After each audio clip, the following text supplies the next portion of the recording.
Hello दोस्तों, नमस्कार। मैं अपने यूट्यूब चैनल में आप सभी का स्वागत करती हूँ। शिव विवाह गीत अच्छा लगेगा तो लाइक कीजिएगा और नए हैं मेरे चैनल पे तो सब्सक्राइब कीजिएगा और कमेंट में बताइएगा कैसा लगा मेरा गीत। हर हर महादेव, मैया पार्वती की जय। शिवाजी के आरी लागेला फुलवारी, उपजेला भंगिया धतुर, उपजेला भंगिया धतुर। कहाँ बारू किया भैलू गौरा सोहागिनी, भंगिया र घरी मोहेदा, भंगिया र घरी मोहेदा।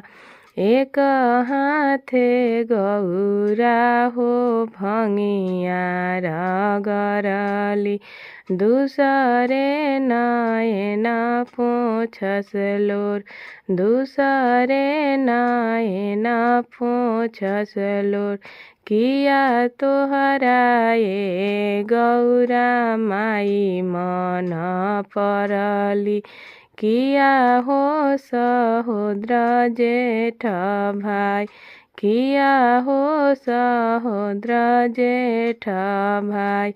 नाही मोरा ये शिवजी माई मन परली, नाही हो सहोदर जेठ भाई, नाही हो सहोदर जेठ भाई।